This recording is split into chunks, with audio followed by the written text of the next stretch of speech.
Snow fell thick over the forward base, blanketing the lines of soldiers standing at attention. The commanding general stepped onto the platform, his voice cutting through the silence.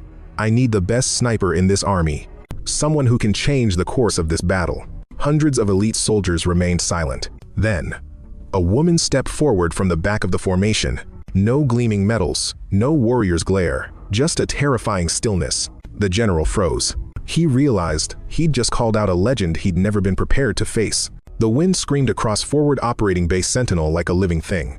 General Marcus Brennan stood in the operations center, watching white static consume the surveillance feeds one by one. Outside, the temperature had dropped to -20. Inside, the air felt colder.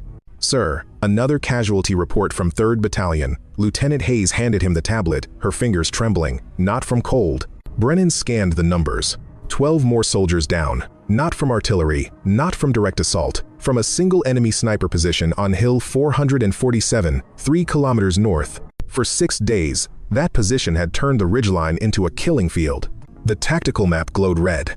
Every approach route lit up like a warning sign. His battalion commanders had tried everything. Artillery strikes absorbed by the bunkers, drone reconnaissance foiled by the weather, night operations that ended with body bags in the snow. "They're dug in deep," Major Chen said, his face gaunt from sleepless nights. "Reinforced concrete, natural rock cover. We'd need a direct airstrike to dislodge them, which we can't get because of the storm system." Brennan traced the contour lines with one finger, "and won't get for another 72 hours minimum. By then, we'll have lost this sector entirely." Brennan cut him off. "The enemy knows it. They're using that position to coordinate artillery. Every hour we wait, they consolidate." The operations center hummed with frustrated energy. Radio chatter, typing, the hiss of coffee makers working overtime. Nobody had slept properly in days. The walls were plastered with satellite imagery, trajectory analyses, weather reports, all of it useless against one well-positioned shooter. Brennan had commanded troops for 23 years. Afghanistan, Syria, Chad. He'd seen what a single talented sniper could do to morale, to momentum, to an entire operation. And he'd seen what happened when you tried to root them out with brute force. "How many scout sniper teams do we have operational?" he asked. 17 teams, sir. All certified marksmen." "I don't want certified." Brennan turned from the map. "I want exceptional. I want someone who can make this shot in conditions that would break anyone else." Hayes exchanged glances with Chen. "Sir, the wind chill alone." "I know what I'm asking." Brennan's voice carried the weight of command. "Put out the call. I need the best shooter in this entire theater. I don't care what unit they're attached to. I don't care about rank or seniority. I need someone who can do the impossible." The order went out at 1,800 hours. By 1900, every sniper-qualified soldier on the base stood in formation outside the operations center. The snow hadn't let up. It came down in sheets, turning the assembled troops into ghost shapes in the floodlights. Brennan emerged onto the platform they'd erected. Behind him, the operations center glowed like a ship in a storm. Before him, rows of soldiers, men and women who'd earned their marksman tabs the hard way. "Listen up." His breath fogged in the air. "Hill 447 has one shooter. That shooter has killed 27 of our people, wounded dozens more, pinned down 3 companies and locked down our entire northern approach." The soldiers didn't move. Professional, attentive, waiting. "I need one person, one shot, one chance to end this." Brennan's eyes swept the formation. "Weather conditions are catastrophic. Distance is extreme. Terrain is hostile. You'll be alone out there. No backup, no second chances." Still, nobody moved. "So I'm asking, who among you is the best? Who can make this happen?" Silence. The wind howled. Snow accumulated on helmets, shoulders, rifle barrels. Then, movement at the back. A figure stepped forward. Not from the front ranks where the decorated veteran stood. Not from the middle where the experienced teams waited. From the very back, where the shadows were deepest. A woman. She walked with no hurry, no hesitation. Just steady, measured steps that brought her through the formation. Soldiers turned to watch. Murmurs rippled through the ranks. She stopped 10 feet from the platform. Brennan stared. She wore standard cold weather gear. No special insignia, no ranger tab, no combat patch he could immediately identify. Her face was half hidden by the hood of her parka, but her eyes were visible. Clear, calm, empty of everything except focus. "Name and unit," Brennan said. "Specialist Vera Cartwright, 75th Support Battalion." Support Battalion. Not even a combat unit. Brennan felt his certainty waver. Behind him, he heard Chen shift uncomfortably. "Specialist, I asked for our best." "I know what you asked for, sir." Her voice cut through the wind. "Quiet. Certain. I'm here." The operations center felt smaller, with Vera Cartwright standing in it. Brennan had dismissed the formation, but 3 of his best scout sniper team leaders had requested to stay. They stood along the wall now, arms crossed, expressions ranging from skeptical to openly hostile. Sergeant First Class Powell spoke first. "Sir, with all due respect, I've been running sniper operations for 8 years. My team has confirmed kills across 3 combat zones. If you're looking for the best, I didn't ask for volunteers, Sergeant." Brennan kept his eyes on Cartwright. "I asked for the best." She stepped forward. "From a support battalion." Staff Sergeant Liu didn't bother hiding his disdain. "No offense, Specialist, but carrying medical supplies doesn't qualify you for this mission." Cartwright said nothing. She stood at ease, hands loosely clasped, gaze fixed on the tactical map. Hayes pulled up Cartwright's service record on the main display. The document loaded slowly. When it appeared, Brennan leaned forward. Most of it was redacted. Black bars covered entire sections. Deployment dates, unit assignments, training certifications. Even her initial enlistment details were partially obscured. "What the hell is this?" Chen muttered. "Classified operations," Hayes said, scrolling down. "Looks like she's been attached to multiple special access programs, but there's no detail on what she actually did." "So we're supposed to trust a ghost?" Powell stepped closer to the screen. "No confirmed kills on record. No sniper school graduation listed. No." He stopped. At the bottom of the document, one line stood out. Unredacted. A single qualification. Advanced Marksmanship Instructor Certified. "You taught at the school," Brennan said to Cartwright. "Yes, sir." "Why isn't that in your public record?" "Because my students didn't need to know who I was. They needed to learn what I taught them." Liu snorted. "So you're saying you trained better snipers than yourself?" "I'm saying I trained soldiers to survive." Cartwright finally looked at him. "Some of them are in this room." The temperature dropped 10 degrees. Powell's face went rigid. "What did you just—" Fort Benning, 2019. Advanced Urban Sniper Course. Cartwright's voice remained level. "You were in Class 14.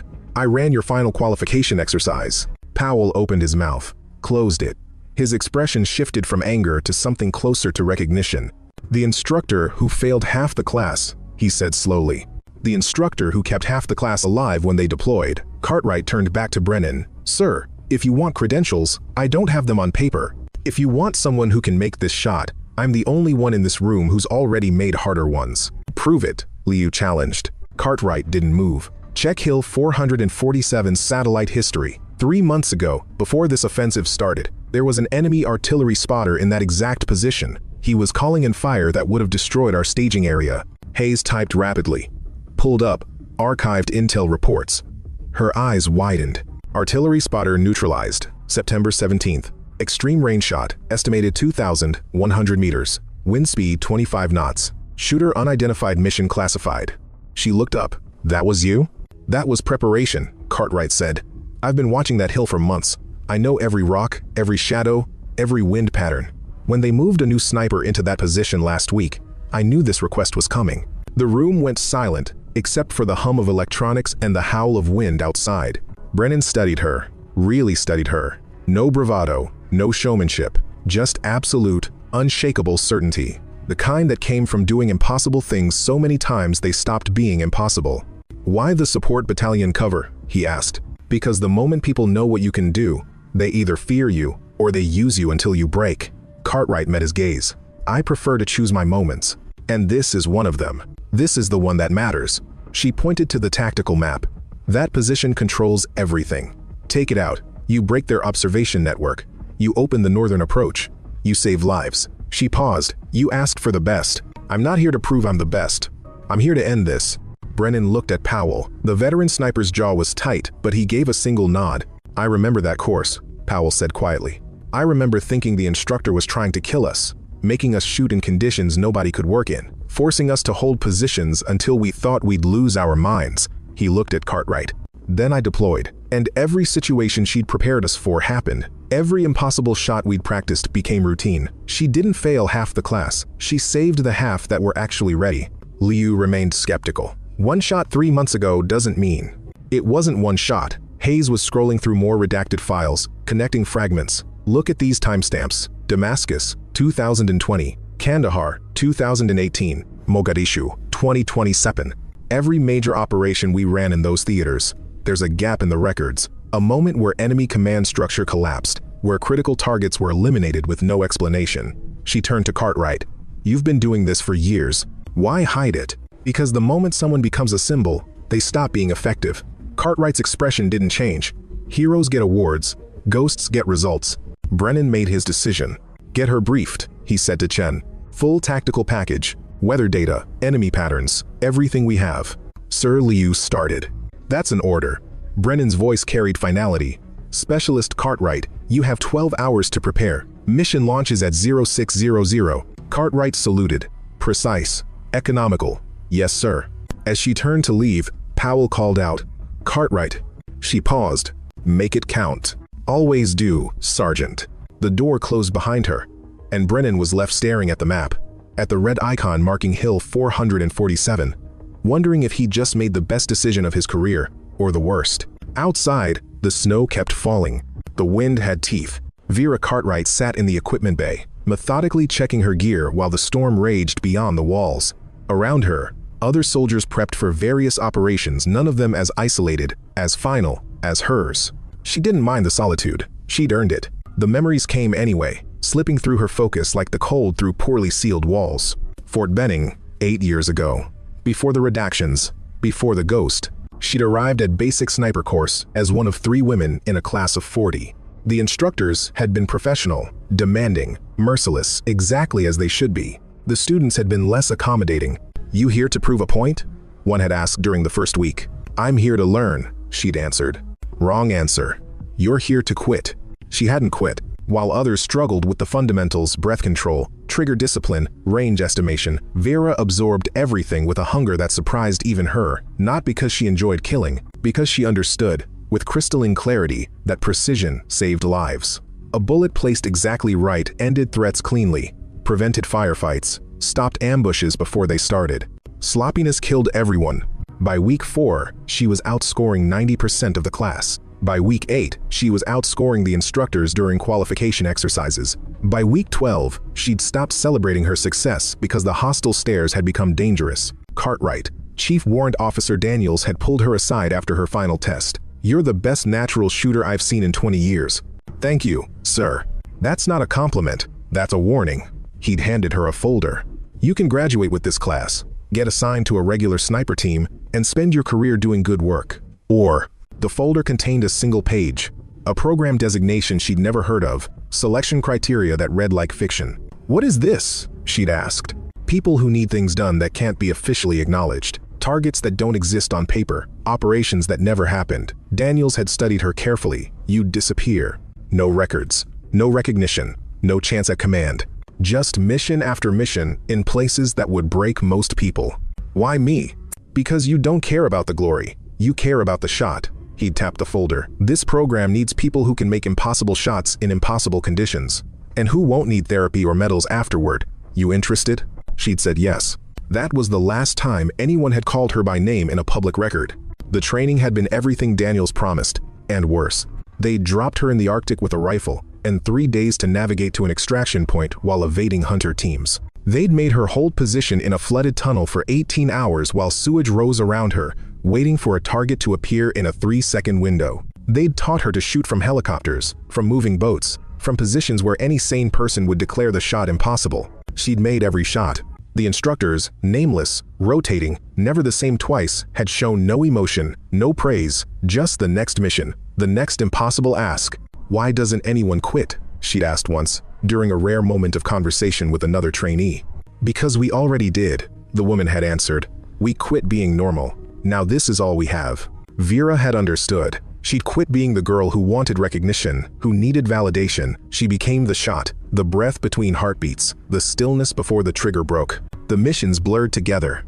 A warlord in Syria who'd been planning a chemical attack. One shot, 1,800 meters through a sandstorm. He'd simply stopped existing, and the attack never happened. An arms dealer in Moscow meeting his suppliers. She'd been on a rooftop in January, frost forming on her eyelashes, holding position for 6 hours. One shot. The meeting ended. The weapons shipment never left port. A terrorist coordinator in Somalia. 2 shots, one for the coordinator, one for his replacement who stepped out 2 seconds later. The cell collapsed within a week. Nobody knew she existed. Nobody could prove she'd been there. The targets just disappeared. But the isolation had a cost. She'd stopped calling her family. The lies became too heavy. Yes, I'm doing well. No, I can't talk about my work. Yes, I'm safe. All technically true. All fundamentally false. She'd watched other operators burn out. Some from the pressure. Some from the moral weight of killing people who never saw them coming. Some simply from the loneliness of being a ghost.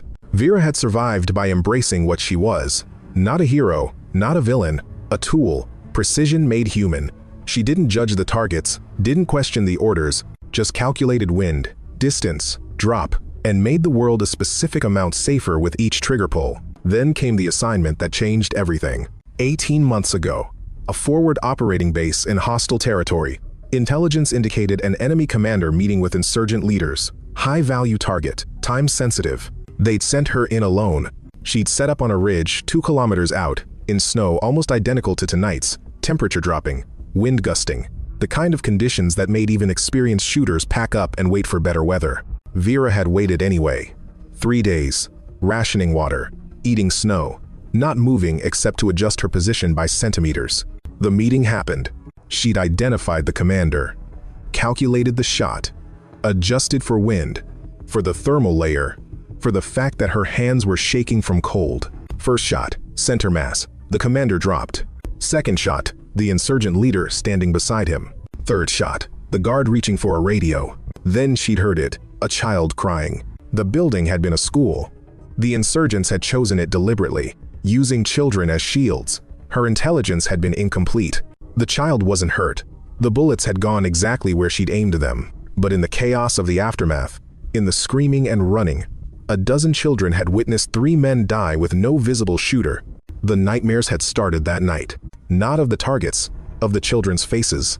The fear, the incomprehension. She'd requested reassignment, been denied. Completed 6 more missions, each one perfect, each one hollow. Finally, she'd gone to her handler. I need out.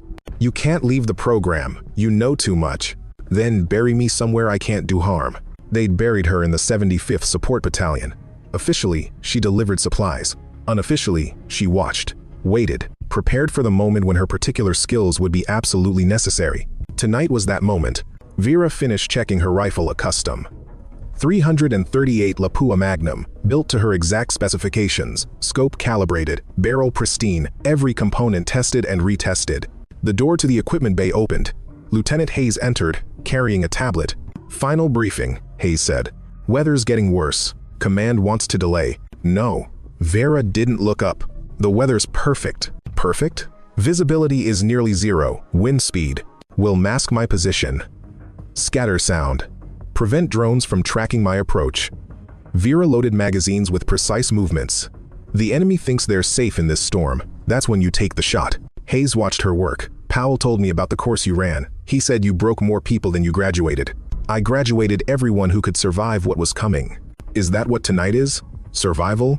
Vera paused, met Hayes' eyes. Tonight is correction. That position should never have been occupied. I should have eliminated it months ago. I got cautious. Because of the school, Hayes said quietly. Vera's hand stilled on the rifle. You read the classified file. The parts I could access. Hayes set down the tablet. The intelligence failure wasn't your fault. The shot was mine. Everything after was my responsibility. So now you're doing this to prove what? That you're still effective? That you can? I'm doing this because 27 soldiers are dead. Vera's voice cut like ice. Because every hour that position stands, more die. Because I can end it, and nobody else here can. She resumed her work. The why doesn't matter. Only the shot matters. Hayes was silent for a long moment. General Brennan asked me to tell you something. He said if you need support, if conditions become impossible, you're authorized to abort. No judgment. No consequences.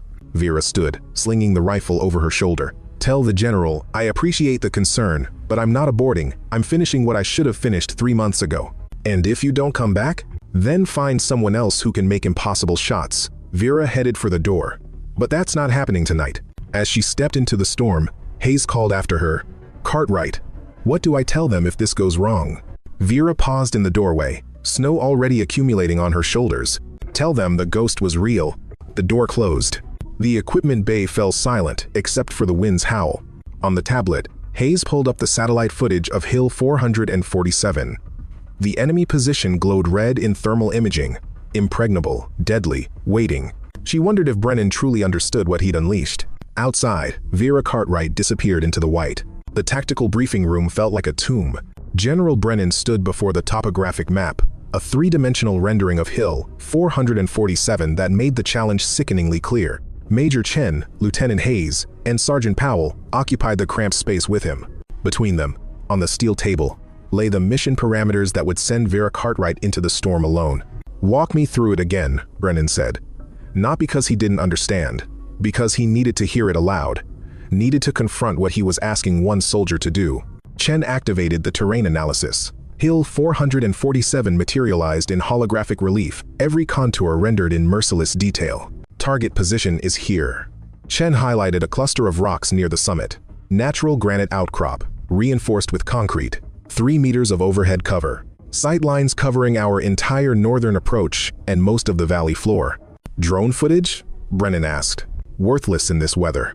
Hayes pulled up the latest aerial images. Static, white noise, occasional glimpses of terrain that could be anything. Storm systems too dense. Thermal imaging can't penetrate. Satellite coverage is intermittent at best. Powell leaned forward. We've tried 3 direct assault teams. None got within 500 meters before taking casualties. The enemy sniper has multiple fallback positions, interlocking fields of fire, and apparently unlimited patience. How many shooters are we actually dealing with? Brennan studied the map.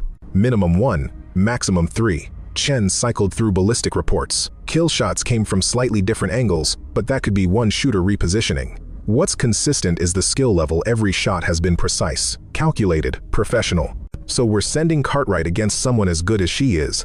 Or better, Powell said quietly.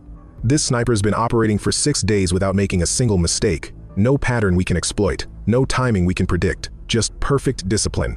Brennan traced the approach route they'd outlined in red. It wound through 3 kilometers of mountainous terrain, through forests that would be pitch black even without the storm, across open ridges where any movement could be spotted. She'll be completely exposed here. He tapped a plateau halfway up. And here, no cover, no concealment. If they're watching, they won't see her.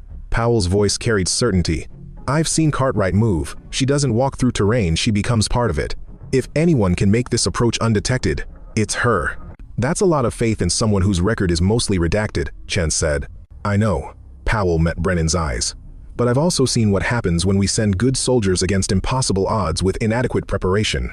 Cartwright prepared for this exact scenario months ago. She knew this fight was coming. Hayes pulled up weather projections.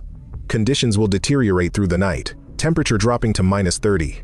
Wind gusts up to 40 knots. Visibility under 50 meters. By 0600. It'll be perfect, Brennan finished. No drone coverage, no aerial support, no way to track our own shooter, but also no way for the enemy to see her coming. Unless they have thermal imaging we don't know about, Chen said. They don't. Cartwright's voice came from the doorway. Everyone turned. She stood there in full cold weather gear, face paint already applied, carrying her rifle case. She'd entered so quietly that none of them had heard the door. How do you know? Brennan asked. Because if they had thermal, they would have detected our previous assault teams earlier, would have known exact numbers, exact positions. Cartwright moved to the map. They're using conventional optics, very good optics, excellent training, but limited by physics. In this storm, they're as blind as we are. Maybe more so, because they're static and I'll be mobile. She pointed to the plateau Brennan had worried about. This isn't exposure, this is where I'll confirm their exact position. They'll be scanning the obvious approaches, the valleys, the ridgelines with cover. Nobody crosses open terrain in these conditions. So that's exactly where I'll cross. That's suicide, Chen said. That's psychology. Cartwright's finger traced her route. Every defensive position has assumptions. Angles they watch carefully, angles they discount. I'm going to use the angles they've already decided are impossible. Powell studied the map. You're planning to approach from directly downwind. That puts every gust at your back, makes long-range shooting almost impossible. Your drift calculations will be compensated for. Cartwright opened her rifle case. The weapon inside was a work of art, custom stock, match-grade barrel, scope that probably cost more than a car. I've been shooting in crosswinds since before most people here enlisted.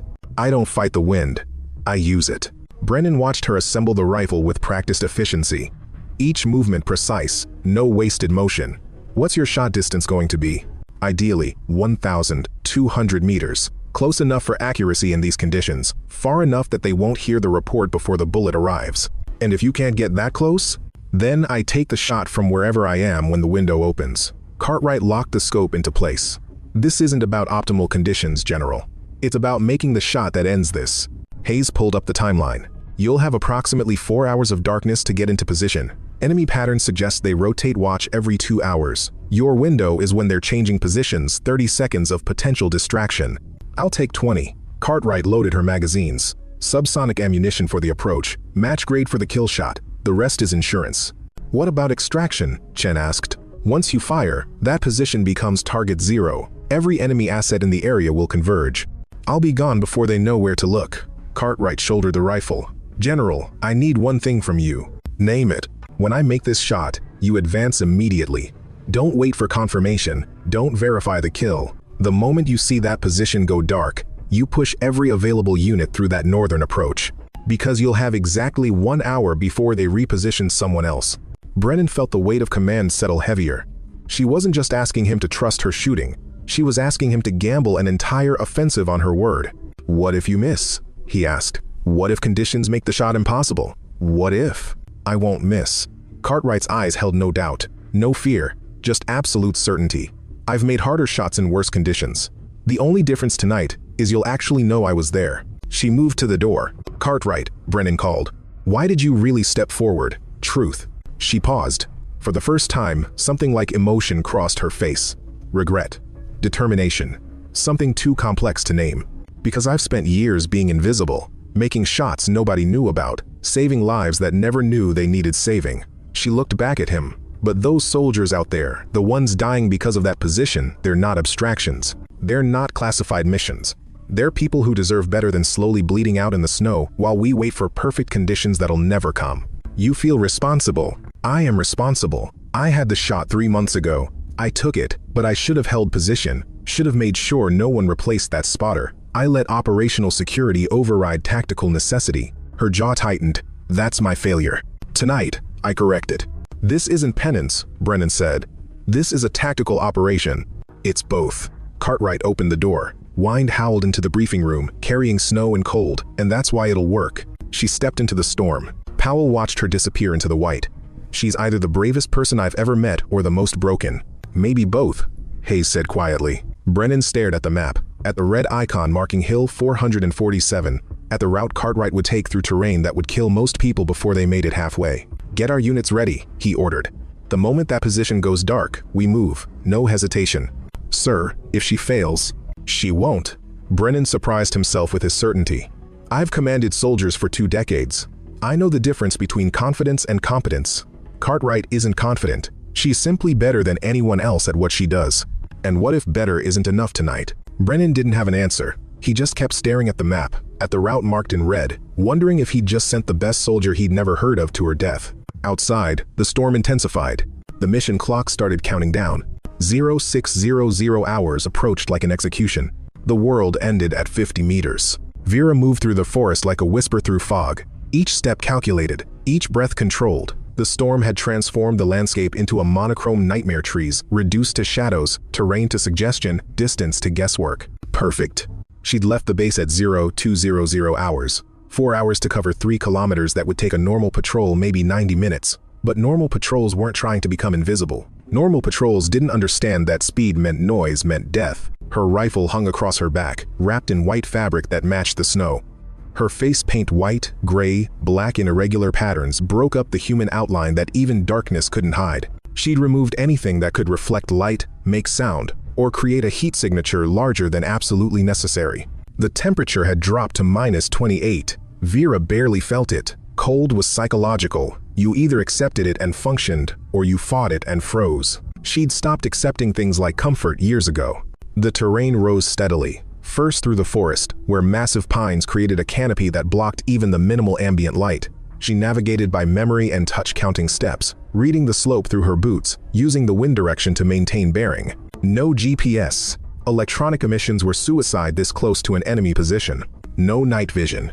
The greenish glow would mark her as clearly as a flare. Just her knowledge of terrain she'd studied for months. Preparation, meeting opportunity. At 0245, she reached the first checkpoint, a cluster of boulders she'd identified in satellite imagery. She paused, listening. The wind carried sounds, creaking trees, shifting snow, the distant rumble of artillery from another sector. Nothing human, nothing close. She drank water from an insulated bottle, ate an energy gel that tasted like cardboard and provided exactly calibrated calories, checked her rifle's action, ensuring no ice had formed in the mechanism. Then, she moved again. The forest ended at 0320. Vera crouched at the tree line, scanning the open plateau beyond. This was the moment Chen had called suicide. 200 meters of exposed ground, gently sloping upward, offering zero cover. To conventional tactical thinking, crossing it was madness. To Vera, it was opportunity. She waited, watched the snowfall, judged the wind. The gusts came in patterns, 7 seconds of relative calm, then 12 seconds of violent turbulence that reduced visibility to nothing. During those 12 seconds, anything could move unseen. She timed 3 cycles, confirmed the pattern held. On the 4th cycle, as the wind rose to a shriek, Vera moved, not running, not even hurrying. Just a smooth, low crawl that kept her below the snowdrifts, using the contours of terrain she'd memorized. She moved during the gusts, froze during the lulls, became part of the landscape's rhythm. It took 40 minutes to cross 200 meters. Most people would have tried to sprint it, would have been spotted, tracked, eliminated. Vera arrived at the far side, having barely elevated her heart rate.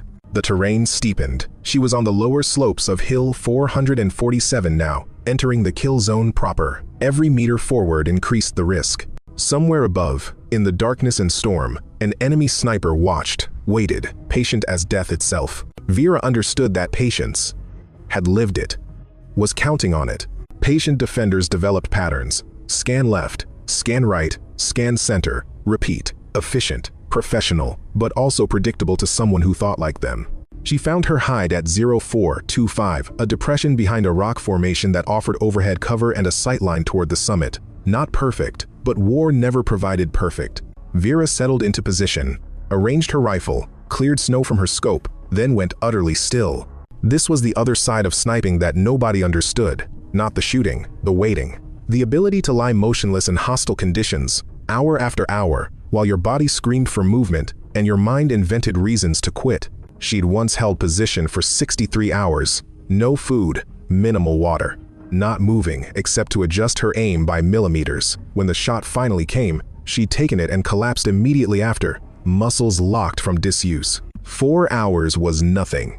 Above her, Hill 447 materialized in the pre-dawn darkness. The storm was lessening, not clearing, but shifting to lighter snowfall that allowed glimpses of terrain. Vera used those glimpses to build a mental map. Rock formation here, shadow there, possible hide position, probable route. Her target wouldn't be visible. Not yet.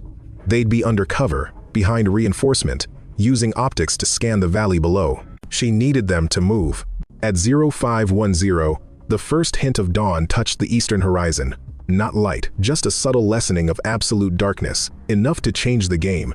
Movement. Vera's scope caught it, just a shift in shadows near the summit, someone repositioning. The watch change Hayes had mentioned. She tracked the movement, adjusted her scope, calculated distance, 1,340 meters, wind gusting 25 to 30 knots, quartering from the southwest, temperature -30 and dropping, barometric pressure falling. Every variable made the shot harder. She'd made worse. Through her scope, she watched the enemy position. 2 figures now visible in brief moments between snow squalls. One settling in, one preparing to withdraw.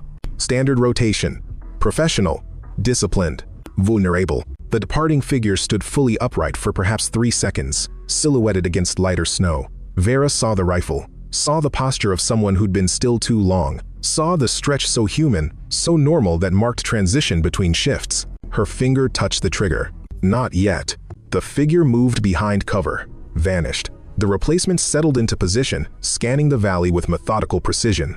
Vera waited. Dawn continued its slow arrival. The storm cycled through intensities. Her position grew colder, if that was possible. Ice formed on her eyelashes. Her fingers, protected by thin gloves that allowed trigger feel, began to ache. She ignored it all. At 0547, she saw her target. The enemy sniper shifted position, moving to a different firing point. Just 5 seconds of exposure, but exposure nonetheless. Range, 1,340 meters. Wind, gusting 30 knots. Target, moving laterally at approximately walking speed.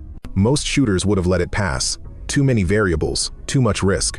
Vera tracked the movement. Her training took over muscle memory built from 10,000 repetitions. Lead the target, account for wind drift. Factor in the Coriolis effect at this range. Compensate for temperature density. All of it happening below conscious thought. The rifle settled. Her breathing stopped. The world narrowed to the space between heartbeats. She exhaled halfway. Her finger pressed. The trigger broke clean. The rifle bucked. The sound was enormous in the stillness, then swallowed by wind. Through the scope, Vera saw the impact. Center mass. The figure jerked, stumbled, collapsed behind cover. But she didn't celebrate. Didn't relax. Because through her scope, she saw something that made her blood freeze. The second figure. The one who'd supposedly departed. Still there. Moving toward the position she'd just fired from. She'd been set up. The whole watch rotation had been theater. Bait. They'd known someone would try exactly this shot during the shift change. And now they knew exactly where she was. Vera rolled left as the rock beside her exploded. The enemy's return fire was instantaneous, accurate, devastating. They'd had her position triangulated before her bullet even landed. She scrambled into deeper cover as rounds chewed through her hide. Granite chips slashed her face, snow erupted in geysers. Professional, disciplined, patient, everything she was. They'd been waiting for her specifically, known she'd come, prepared for it. Vera pressed against stone, breathing hard, reassessing everything. She'd gotten the shot, but she hadn't ended the threat. She'd started a duel. Vera's mind raced through tactical calculations faster than conscious thought. Primary position compromised. Enemy knows general direction but not exact location. Response time, immediate. Skill level, equal or superior. She had maybe 90 seconds before they repositioned for a killing shot. Instead of retreating, she moved lateral. The enemy would expect withdrawal down the slope, back toward friendly lines. Standard doctrine, logical, safe. Vera went sideways along the hillside, using terrain she'd memorized in satellite photos. 20 meters to a secondary position she'd identified, but never intended to use. Rocky outcrop with overhead cover and a sightline toward the summit from a completely different angle. Rounds continued pounding her previous hide. Systematic, thorough, professional fire meant to suppress and eliminate. She reached the outcrop, settled, brought her rifle up. Through the scope, she watched the enemy position. They were good, no muzzle flash visible, firing from deep cover. But they'd made one mistake. They'd assumed she'd run. Vera scanned. The summit was a maze of rocks and shadows, but she'd studied this terrain for months, knew every formation, every possible hide. There, a shadow that was fractionally wrong. Not moving, but too regular, too geometric. She adjusted her scope. Maximum magnification. The wind had dropped to 15 knots, still brutal, but manageable. The shadow resolved. Not a person, a rifle barrel, barely visible through camouflage netting. Vera tracked backward from the barrel. If the shooter was positioned optimally, they'd be approximately 2 meters behind it, using the netting to conceal muzzle flash while maintaining the sightline. She couldn't see them, but she could calculate where they had to be. It was the kind of shot that separated amateurs from professionals. No confirmed target, just terrain analysis and probability. Shooting at a position, not a person. Range, 1,285 meters. Wind, dropping but still gusting. Target, invisible. Vera did the math. Accounted for bullet drop, wind drift, the fact that her round would have to penetrate camouflage netting before reaching flesh. Her finger found the trigger. She forced herself to stop, to think. One shot left before they'd triangulate this position too. She needed it to count. Through her scope, she watched for micro movements. The enemy was human. Humans moved, breathed, shifted weight. 30 seconds passed. Then she saw it. Not the shooter, but displacement in the snow beyond the netting. A tiny puff of condensation, breath in cold air.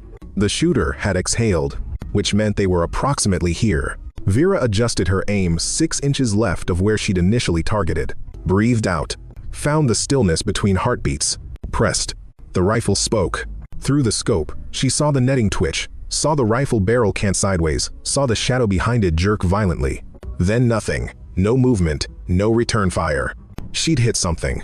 Whether fatal or not, she couldn't confirm. Vera didn't wait to find out. She rolled right as, suppressing fire erupted from a third position. They had multiple shooters. She'd eliminated one, but others remained. The rounds were closer this time. Professional adjustment fire. Walking toward her position, they'd learned from her previous movement, anticipated her new location. She pressed deeper into the rocks. Incoming fire intensified. They were bracketing her, using radio communication she couldn't intercept. Coordinated, deadly. This wasn't just good training. This was someone who'd fought this exact battle before. Vera checked her ammunition. 3 rounds remaining. Against at least 2 enemy shooters. In a position that was rapidly becoming untenable, she considered her options with the cold clarity that had kept her alive through worse situations. Option 1. Withdraw. Use the storm for cover. Return to base. Admit failure. Unacceptable. Option 2. Hold position. Wait for better opportunity. Suicidal. They were already coordinating her elimination. Option 3. Attack. Insane. But possibly the only move they wouldn't anticipate. Vera chose option 3. She studied the slope above. The enemy positions were established, dug in, mutually supporting. Direct assault was impossible, but they'd made an assumption that she was alone. They'd prepared for one sniper, not for what she actually was, the tip of an entire operation. Vera keyed her radio for the first time since leaving base. Sentinel actual. This is Ghost. I have compromise. Repeat. I have compromise. Request immediate fire mission. Static. Then Brennan's voice, tight with concern. Ghost, confirm your position. She read coordinates from her GPS. Enemy position is at grid November 74329. Multiple shooters. Reinforced hides. Request precision artillery on my mark. Ghost. Artillery in these conditions is. I'll correct fire. Stand by. She could imagine the chaos in the operations center. Approvals. Chain of command. The impossibility of artillery fire in near-zero visibility. But Brennan was a commander who understood calculated risk. Fire mission approved. First round, 30 seconds. Vera settled her rifle. Watched the enemy position. When the artillery came, they'd know her exact location, would target her mercilessly. She needed to make those 30 seconds count. The first shell arrived with a shriek that cut through the wind. It impacted 200 meters north of the enemy position, deliberately high, a ranging shot. Right 50. Drop 100. Vera transmitted calmly. The second shell landed closer. 100 meters off. Right 20. Drop 30. She could see movement now in the enemy position. They knew what was coming, were trying to relocate. But relocating under artillery fire meant exposure. The third shell detonated 70 meters from target. Fire for effect, Vera ordered. Then she became the hunter. As the artillery pounded the summit, as the enemies scrambled for new cover, Vera tracked. Her scope swept across chaos, found a figure running between rocks. First shot, center mass. The figure dropped. Second figure appeared, trying to drag the first to safety. Brave, loyal, dead. Second shot, clean hit. The artillery intensified. Brennan had committed to the fire mission. 6 guns now pounding the summit, turning it into an inferno of fragmentation and pressure waves. Vera saw a third shooter trying to withdraw down the reverse slope. Smart move, preserve assets, fight another day. Her third shot took them in the back. Professional, clean, necessary. The artillery stopped. Silence rushed back, broken only by wind and the settling of disturbed snow. Vera scanned the position through her scope. No movement, no return fire, just smoke and destruction. Sentinel actual. Target neutralized. Northern approach is clear. Brennan's voice carried weight. Confirm elimination. 3 enemy KIA. Position destroyed. Advance immediately. Silence on the radio. She could picture them in the operations center, staring at screens, trying to process what she'd just accomplished. Then, all units, commence, advance. Northern approach is green. I say again, northern approach is green. Vera lowered her rifle. Exhaustion hit like a physical blow. Her hands shook not from cold, but from adrenaline crash. She'd been holding maximum focus for 4 hours. The human body could only sustain that for so long. She permitted herself 60 seconds of rest. Drank water, ate another gel, let her hands stop shaking. Then she stood. The summit still needed verification. Bodies needed confirmation. Intelligence needed collection. Vera began the climb. The position, when she reached it, was devastation. Artillery had done its work. The reinforced hides were collapsed. Equipment destroyed. The shooters, what remained of them, told a story. All three wore unmarked uniforms, professional gear, weapons that cost more than most soldiers made in a year. These weren't regular army.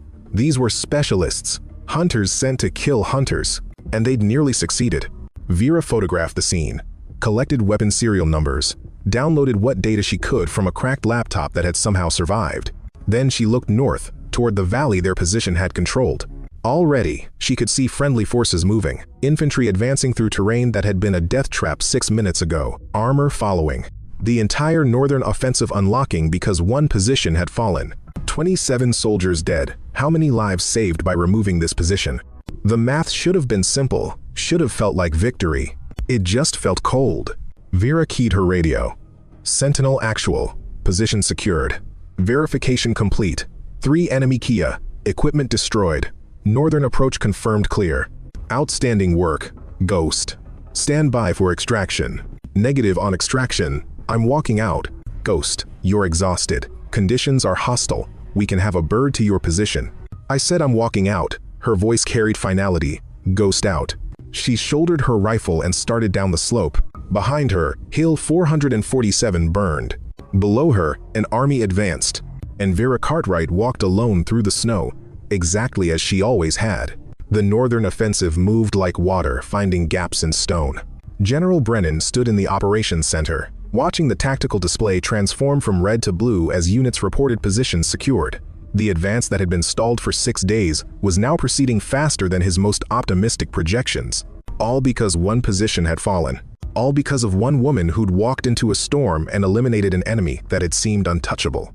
Sir, 3rd Battalion reports Hill 523 secured. No resistance. Hayes marked another position on the map. 5th Battalion is moving on the bridge crossing. Enemy forces are withdrawing. Casualty count? Brennan asked. Minimal. 2 wounded from 3rd Battalion. Nobody from 5th. Hayes looked up. Sir, they're routing. The enemy is conducting a general withdrawal from the entire northern sector. Powell entered, carrying a tablet. Satellite imagery just came through. You need to see this. The images showed Hill 447 from multiple angles. The summit position was destroyed. Artillery had done its job.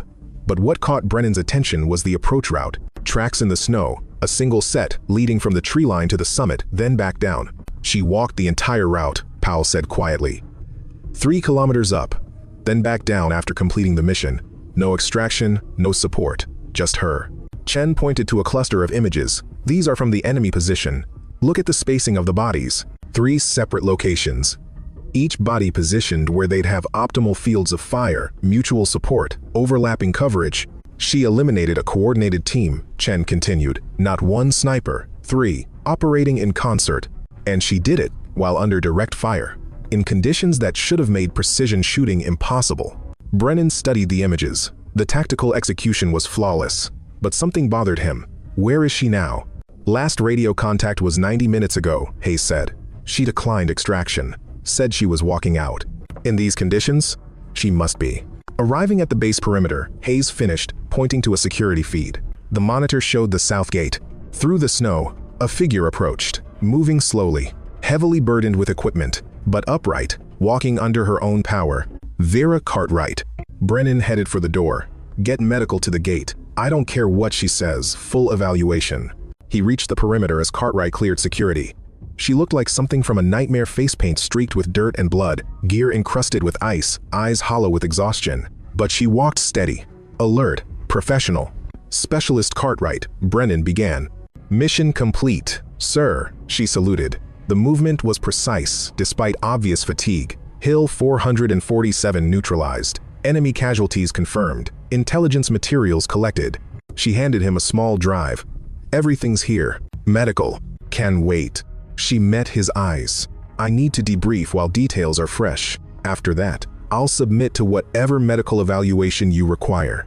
Brennan wanted to order her to medical immediately, but he recognized the look in her eyes. He'd seen it in other operators after intense missions, the need to process, to report, to complete the cycle before the crash came. Briefing room. 20 minutes. He looked at Hayes. Get coffee. Real coffee. Not that motor oil from the mess. 30 minutes later, the senior staff assembled to hear Vera's report. She'd showered, changed into clean fatigues. The face paint was gone, revealing cuts on her cheeks from granite chips. But she sat upright, coherent, delivering her after-action report with clinical precision. Initial approach proceeded as planned. Reached primary position at 0425 hours. Conditions were optimal for concealment but challenging for engagement. She pulled up images on the main display. Her photos of the enemy position, the weapons, the bodies. First engagement at 0547. Target was mobile, transitioning between hides. Confirmed hit. However, she paused. The target was bait. The enemy anticipated exactly this type of operation. They'd prepared a coordinated response. Powell leaned forward. They were hunting you specifically? Affirmative. Their positioning wasn't defensive. It was offensive. They'd studied our patterns, anticipated we'd send a sniper, and prepared a kill box. Vera's expression remained neutral. I was operating in their trap from the moment I reached the summit approach. The room went silent. How did you survive? Chen asked. By not behaving as expected. They anticipated withdrawal under fire. I moved lateral. They expected single engagement. I called artillery and turned it into combined arms. They prepared for one sniper. They got an entire fire mission. Brennan studied her. The artillery was a risk. You couldn't verify targets in those conditions. The artillery was necessary. 3 shooters, coordinated, with prepared positions. Direct engagement was suicide. So, I changed the parameters. Made it about them surviving, not me succeeding. And when they withdrew, I engaged targets of opportunity. 3 confirmed kills. All combatants, all armed, all active threats. Hayes pulled up the weapons inventory. These aren't standard issue. Custom rifles. High-end optics. Specialized ammunition. They were contractors, Vera said. Probably former military from a Tier 1 unit, hired specifically to hold that position. Which explains why they were so effective, and why eliminating them was so critical, Brennan added. If they'd succeeded, the northern approach would have remained closed, casualties would have continued, the offensive would have stalled. Vera's voice remained level. They didn't succeed. Powell brought up her approach route. You crossed the open plateau during the approach. That's necessary. They were watching likely approaches. I used unlikely ones. You exposed yourself deliberately. I used terrain psychology. Professional defenders develop patterns based on probability. I exploited those patterns. She stood, moving to the map. Every position has vulnerabilities. The key is finding them before the enemy finds yours. Brennan watched her trace routes on the display. This wasn't debriefing. This was teaching. She turned a combat operation into a lesson. What would you have done differently? He asked. Vera paused, considered, made the first shot 3 months ago permanent, held position after eliminating the artillery spotter, prevented this entire situation. You couldn't have known. I should have known. Her voice carried edge. I had the position, had the shot, but I followed doctrine: shoot and withdraw. Maintain operational security. She turned to face them. Doctrine saved my life. But it cost 27 others. The room felt heavy. That's not on you, Powell said. It's on all of us, Brennan corrected. We create the doctrine, we make the calls, and sometimes we get it wrong. He looked at Vera. But tonight, you got it right. You eliminated a threat that would have cost us dozens more lives. Maybe hundreds. That's what matters. Vera nodded slowly. Permission to speak freely, sir? Granted. This can't happen again. These contractors, they're not isolated. Someone hired them. Someone trained them. Someone deployed them specifically to counter our sniper operations. She pulled up the weapon data.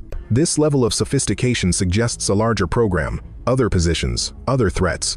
Chen frowned. You're saying this is systemic? I'm saying this was too prepared to be accident. They knew someone would attempt exactly what I attempted. They'd wargamed it, prepared for it. Vera's expression hardened, which means somewhere there's an intelligence apparatus studying our tactics, learning our patterns, building responses. Then we adapt, Brennan said. We change our patterns. We identify the source. Vera pointed to the laptop data. I pulled intelligence from their position, communications, logs, encrypted files. If we can break the encryption, we might learn who's running this program. Hayes took the drive. I'll get it to our cyber team immediately. Do it fast, Vera said. Because if they have teams like this on other hills, other positions, we're going to lose a lot more people before we figure it out. The briefing continued for another hour. Technical details, ballistic analysis, weather impact. Vera answered every question with the same clinical precision. No emotion, no ego, just facts. When it finally ended, Brennan asked her to stay. The others filed out. The door closed. It was just the two of them, and the map still glowing with the northern advance.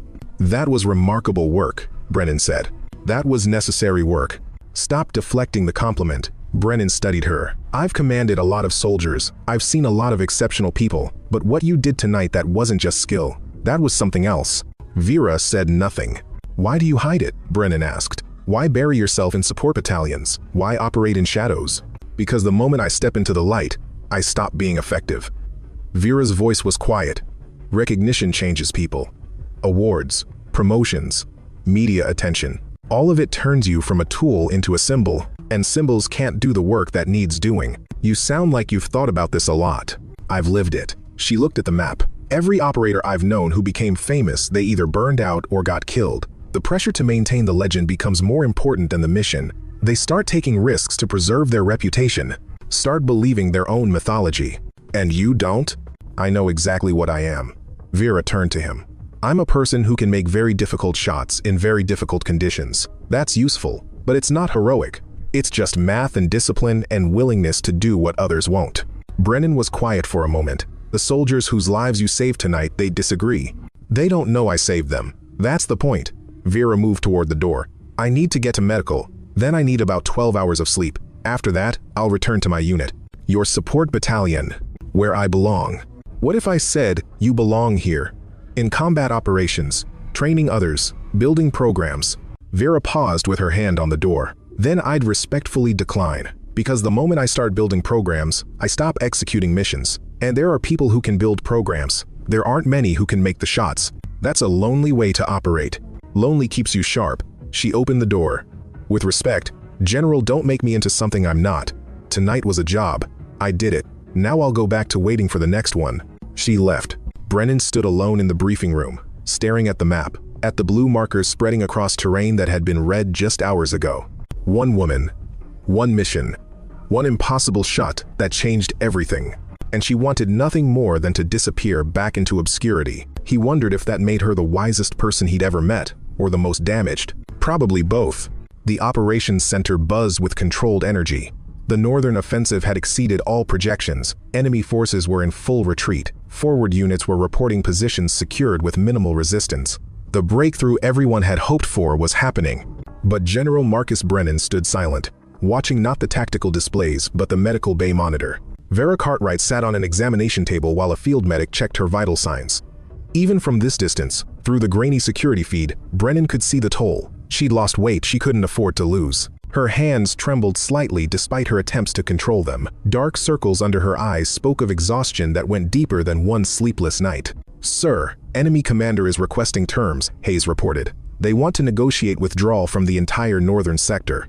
Tell them unconditional, Brennan said, not looking away from the monitor. They withdraw completely, or we continue the advance.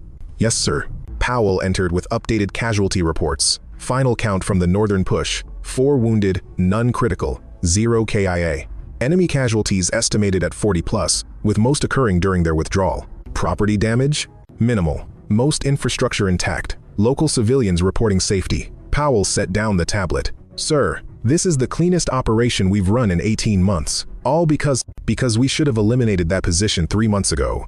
Brennan finally turned from the monitor. Because we followed doctrine instead of tactical reality. Because we chose operational security over operational effectiveness. The room went quiet. Brennan had been thinking about this since Vera's debriefing. About the 27 soldiers who died while that position stayed operational. About the assumption that one successful shot was enough. About the doctrine that prioritized the sniper's safety over complete mission success. She was right, he said. We created this situation, our procedures, our risk aversion, our unwillingness to let exceptional operators do exceptional things because we're afraid of losing them. Chen spoke carefully. Sir, those procedures exist for good reasons. We've lost talented people to overconfidence, to being used as blunt instruments instead of precision tools. Yes, I know. Brennan pulled up Vera's service record, the redacted version. But look at this. 10 years of successful operations, 0 mission failures. And she's buried in a support battalion because we don't know what to do with someone who's actually that good. What are you proposing? Hayes asked. I'm proposing. We've been thinking about this wrong. Brennan highlighted the enemy weapons data. Cartwright identified a systemic threat. Contractors. Sophisticated opposition. Coordinated defensive planning. This isn't going away. And if we keep throwing conventional tactics at unconventional threats, We're going to keep losing people. Powell understood first. You want to build a program around her. Not around her. Around what she represents. Brennan pulled up battlefield imagery. We have incredibly talented people scattered across conventional units because we don't have a structure for their capabilities. Cartwright, in a support battalion. Probably dozens of others hiding in places they don't belong. A special operations group, Chen said slowly. More than that. A capability we can deploy when conventional approaches fail. When we need precision instead of firepower. When we need surgical instead of overwhelming force. Hayes looked skeptical. Sir, creating new units requires authorization, funding, political capital, which I have in abundance after tonight's success. Brennan smiled slightly. The Northern Offensive just became a showcase for what precision capability can accomplish. Every flag officer in theater is going to want to know how we did it. And you'll tell them it was one specialist with a rifle, Powell said. I'll tell them it was the right person in the right place at the right time. And that we need more right people. Brennan closed the files. But first, I need to convince her to step into the light. On the monitor, Vera had finished with medical and was heading toward the barracks, moving slowly, obviously in pain, despite her attempts to hide it. Brennan left the operations center. He found her outside her quarters, staring at the northern horizon where dawn was finally breaking through the storm. The snow had stopped. The wind had calmed. The battlefield looked almost peaceful. You should be sleeping, Brennan said. Can't yet. Vera didn't turn. Too much adrenaline still. How long until it fades? Usually about 18 hours. Then I'll crash for 12 straight. Brennan stood beside her. They watched the sunrise in silence for a moment. I made some calls, he said. The intelligence you pulled from that laptop, our cyber team cracked the encryption. You were right. There's a larger program, at least 6 similar positions across 3 sectors, all contractor run, all specifically designed to counter our sniper operations. Vera nodded slowly.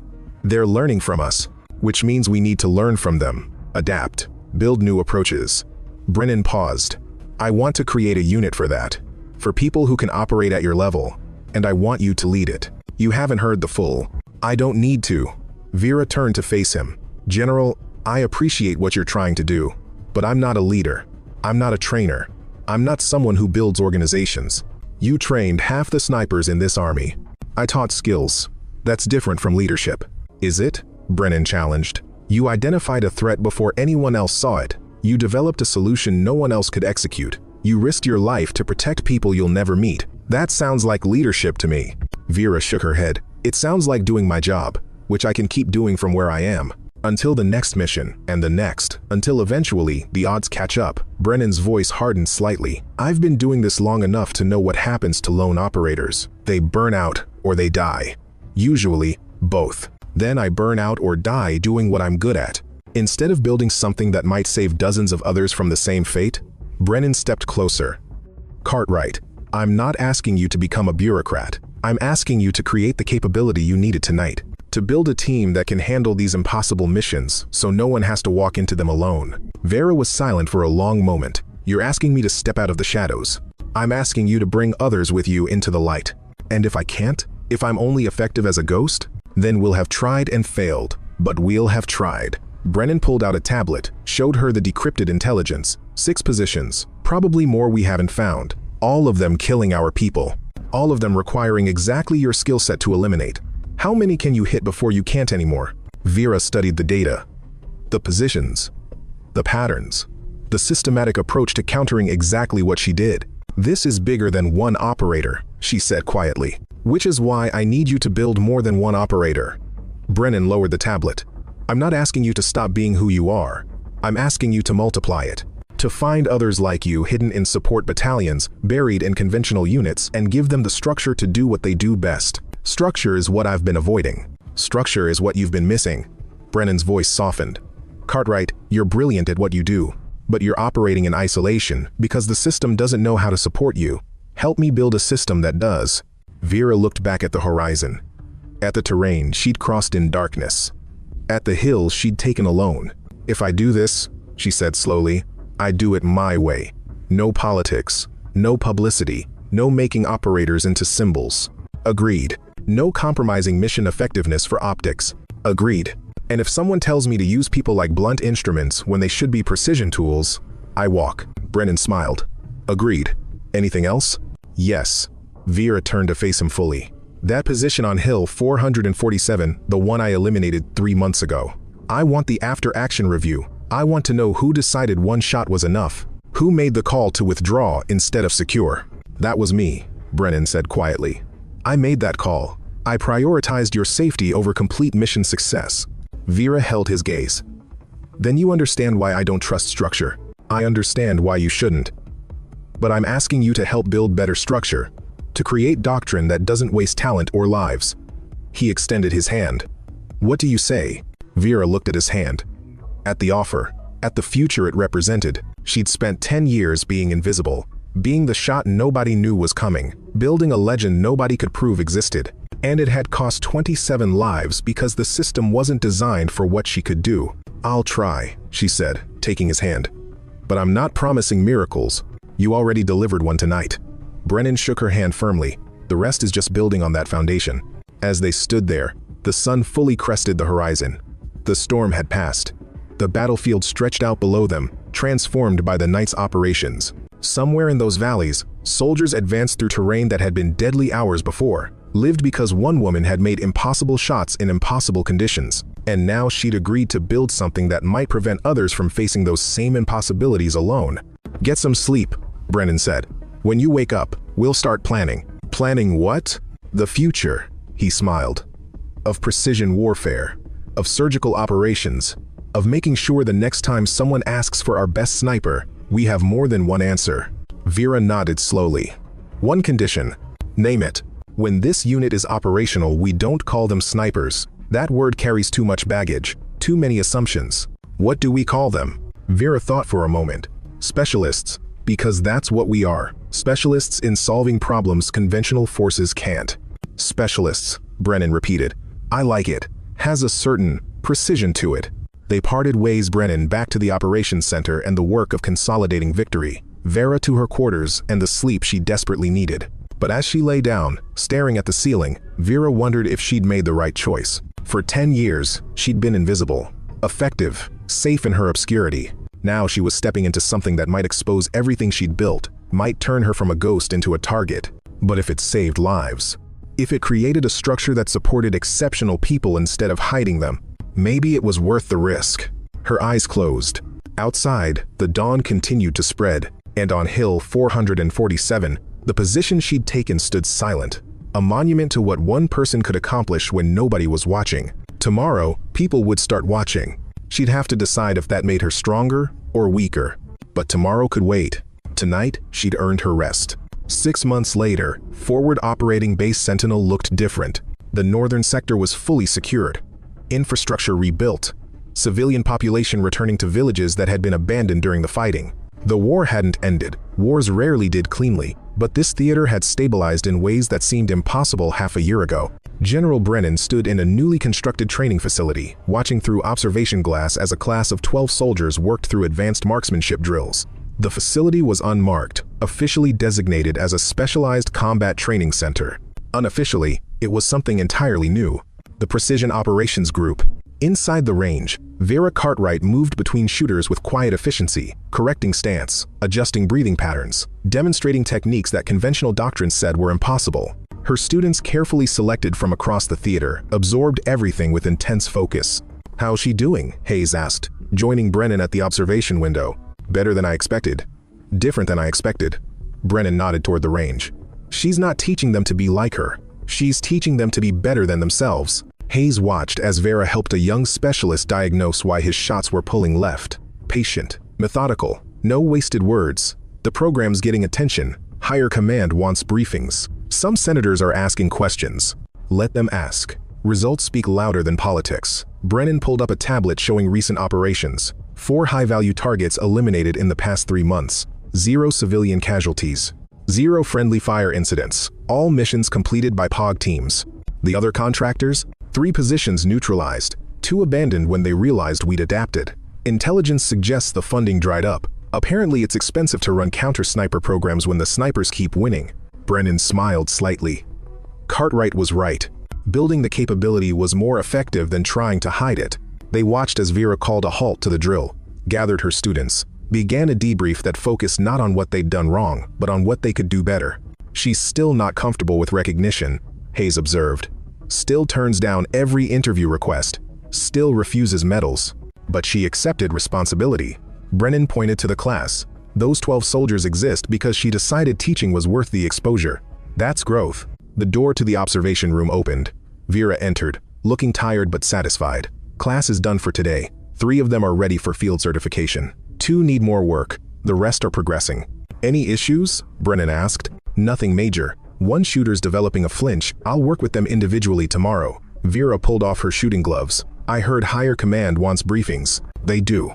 I'm not doing them. Brennan smiled. I know. That's what I have Powell for. He's good at translating what you do into language bureaucrats understand. Vera nodded. The intelligence on the contractor program, any updates? Actually, yes. Hayes pulled up secure files. We identified the funding source, private military corporation based in Eastern Europe. They've pulled out of this theater entirely. Because we eliminated their positions or because we adapted? Both. Apparently their selling point was countering conventional sniper operations. Once we stopped being conventional, their value proposition collapsed. Hayes closed the file. You put them out of business. Vera showed no satisfaction. They'll adapt. Sell different services. Find new markets. Maybe. But not here. Not against us. Brennan studied her. You did what I asked. Built a program. Trained people. Created capability where none existed. So, why do you still look like you're waiting for the other shoe to drop? Because I am. Vera moved to the window, looking down at the range. This worked because it was new, because they weren't ready for it. But advantages don't last. Eventually everyone adapts. And then, we're just another unit doing another mission. So we adapt faster, Hayes said. We do. But at what cost? Vera turned back to them. I spent 10 years invisible, because visibility made me less effective. Now I'm building a program that requires visibility to function. I'm creating exactly what I was trying to avoid. Brennan understood. She wasn't afraid of failure. She was afraid of success, of the program becoming institutionalized, politicized, turned into something other than what it was meant to be. What do you need? He asked. Autonomy. Protection from the machinery. Let me train people without oversight committees. Let me select missions without approval chains. Let me build this the way it needs to be built. I can give you some of that. Not all of it. Then I'll take some and fight for the rest. Vera picked up her rifle case. The moment this becomes about politics instead of precision, I'm out. Fair warning. Noted. Brennan extended his hand. But until that moment comes, thank you. For stepping into the light. For building this. For proving it could be done. Vera shook his hand briefly. Don't thank me yet. Check back in a year. If it's still working, if it's still clean, if it hasn't been corrupted, then thank me. She left. Hayes and Brennan stood in silence for a moment. Think she'll stay? Hayes asked. As long as we let her operate her way. The moment we try to control her, she'll vanish. Brennan looked at the empty range. And honestly, I'm okay with that. Better to have her contribution for a limited time than not at all. She saved a lot of lives 6 months ago. She's saving more now. By teaching others. By building something sustainable. Brennan closed his tablet. One woman. One impossible mission. And it changed everything. They left the observation room. Below, on the range, targets stood silent, waiting for tomorrow's class, waiting for the next generation of specialists who would learn to make impossible shots from someone who'd mastered the art. Somewhere in the barracks, Vera Cartwright prepared her notes for the next day's training, still uncomfortable with recognition, still preferring shadows to spotlights, still the ghost, even when teaching others to step into the light. But she'd made her choice, to build instead of just destroy, to teach instead of just execute, to create something that might outlast her. Whether it would survive contact with bureaucracy, politics, and the machinery of military structure remained to be seen. But for now, it existed. A small program, a dozen students, one instructor who'd rather be invisible, and a general who understood that sometimes the most valuable soldiers were the ones who stepped forward not because they wanted recognition, but because the mission required it. The legend had emerged from the snow. Whether she stayed emerged was up to her. But for the soldiers she'd already saved, and the ones she'd yet to train, she would always be the woman who made the impossible look routine. The specialist who changed everything by refusing to be anything more than what she was, precise, professional, and absolutely lethal when it mattered most. The snow had stopped falling, but the legend was just beginning.